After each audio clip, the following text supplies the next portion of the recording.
Mbak Dona, apa kabar nih Mas Kakak? Baik, Dona hari biasa. Ini kapan datangnya nih? Kapan datangnya dari Portugal? Aku pulang tanggal 11 kemarin. 11. Oke, ini masih perasaan galau, masih apa gitu? Pasti selalu lah, karena kan meninggalkan anak-anak tinggal sendiri di sana pasti nggak mudah ya. Tapi ya didoakan saja semoga sukses. Tapi pernah mengalami pengalaman yang sangat-sangat buat lu kayaknya aduh kok kayak begini gitu loh. Mungkin pas dia lagi ada apa gitu. Ya pasti apalagi kalau anak sakit sih biasanya kalau mereka jauh gitu ya. Karena kan jauh, aku nggak bisa ada di sana, nggak bisa menghibur mereka, saya cuma telepon atau video call gitu. Itu pasti sedih banget. Kemarin juga pas aku pulang dia juga cedera kan. Cuma waktu itu Daris masih ada di sana, cuma sekarang dua-duanya udah pulang di sini. Ya puji Tuhan anaknya udah mulai udah. Tapi kalau mereka sakit biasanya seperti apa sih gitu loh? Ya pasti laporan sama orang tuanya ya kan, bilang sakit, cedera. Kemarin juga Sabrina sempat nggak enak badan, akhirnya nggak sekolah, kita harus izin ke sekolahnya gitu kan. Segala sesuatu kan untuk izin sekolah apa tetap harus orang tua yang email gitu ya. Cuma ya sedihnya ya nggak bisa meluk aja gitu. Karena kalau anak sakit lagi sedih atau apa itu kan pengennya kita meluk ya, dan ada di tiket mereka. Cuma belum bisa, mudah-mudahan bisa segera balik sana. Oke, itu hanya palingan komunikasi sama Mas Darius gimana? Komunikasi sama Darius gimana? Darius Ini kan terpisah udah nih. pulang. Udah Darius pulang. udah balik tanggal 18 kemarin, nyampe seminggu setelah aku pulang dia pulang juga karena juga dia mau promo film terbaru kan, nanti mau premier dan lain-lain. Ya walaupun kalau kemarin dia di sana ya kita video call, pasti telepon, pasti chat gitu kan, kita punya grup keluarga yang anytime. Jadi kayak anak-anak bangun pagi apa kita pasti udah ngobrol, udah say hi, good morning, happy Sunday, karena kan bedanya 6 jam. Jadi kalau di sini baru jam 6 pagi, sana anak-anak baru tidur jam 12 malam, terus kita jam 12 di sini mereka baru mulai pada bangun gitu. Jadi komunikasi sih nggak pernah putus, cuma tetap aja beda ketika kehadiran itu orang tuanya ada langsung sama nggak ada, tuh tetap pasti ada rasanya. Oke, kondisi Lionel sendiri sih gimana kakinya? Kalau Leo kemarin yang cedera Diego. Oh iya, dia Nomor dua. sorry. Leo sih puji Tuhan baik.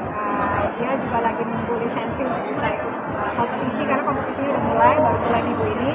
Tinggal nunggu kalau lisensinya udah keluar dia bisa langsung ikut kompetisi. Diego pun juga seperti itu. Dia kondisinya udah mulai berlatih di lapangan. Hari Senin ini katanya udah bisa berlatih sama tim.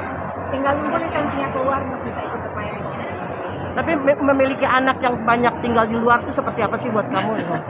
Rasanya akhirnya mikirnya at the end ya kita tinggal berdua lagi ya sama Darius, karena aku berpikir bahwa oh ya benar anak itu ya Ipan, bahwa suatu saat dia akan menghasilkan rumah, entah itu untuk sekolah, untuk kerja, atau menikah gitu ya. Jadi ya akhirnya aku selalu bilang sama Darius ya kita akur-akur ya berdua, tinggal berdua di rumah gitu kan. Tapi kita berdua sebenarnya orang yang selalu pengennya kita bisa bareng-bareng sama anak-anak. Karena itu kan mereka juga masih anak-anak ya. Walaupun dia udah 18 sekarang, udah yang dewasa bisa bertanggung jawab dengan adanya. Cuma kan gimana pun buat orang tua kan buat ibu, mereka selalu jadi kayak anak kecil gitu buat kita. Jadi pengennya sih bisa bareng-bareng lah. Tapi meninggalkan anak perempuan gitu lah, anak satu-satunya lagi kan biasanya kan agak susah gitu. Ya, Sabrina kebetulan karena memang anaknya yang mau bareng sama kakak-kakaknya, aku selalu lihat bahwa dia kayak lebih happy kalau bareng sama kakak-kakaknya gitu. Jadi ketika dia minta untuk sekolah di sana, ya kita kasih tahu resikonya bahwa mama papa belum bisa nemenin, mungkin mamanya akan lebih banyak di sana untuk mereka, tapi ya kadang masih harus pulang kerja, masih usaha gitu kan.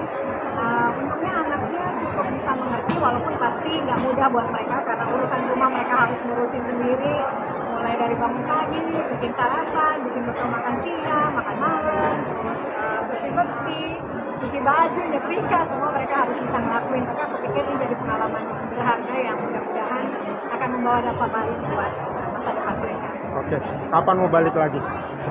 Rencananya? Sejauh ini pengennya sih Oktober, awal Oktober tadinya pengen balik, tapi sepertinya masih harus ngurus visa, jadi mungkin sejauh November lah mungkin aku akan balik. Berdua atau masing-masing? Darius mungkin duluan, akhir Oktober dia jangan berangkat, aku awal November, minggu kedua November mungkin udah balik. Oke, terakhir, cita-cita apa yang ingin diraih sih dengan sekolah khusus ke Portugal itu? Ya sebenarnya kan dia sebagai orang tua kita punya tanggung jawab untuk memberikan kehidupan dan juga pendidikan yang terbaik yang kita mampu gitu ya. Khususnya sebenarnya untuk Leo dan Diego karena mereka mengejar karir sepak bola, jadi memang harus selalu mengatakan Dan ketika 3 tahun di Prancis kemarin, 2 tahun itu kayaknya untuk development-nya udah cukup, dan mereka harus mencoba tantangan baru untuk masuk klub di Eropa. Dan kebetulan mungkin kita temunya di Portugal gitu. Jalannya justru ke sana. Cita-citanya, harapannya semoga anak-anak bisa benar-benar meraih prestasi dan juga bukan hanya untuk sekolahnya tapi juga mulai karir sepak bola profesionalnya mereka di Portugal. Semua dimulai dari bawah, kadang nggak mudah, tapi ya aku selalu bilang, karena kita berjuang sama-sama gitu. Mereka juga di sana berjuang dan berharapnya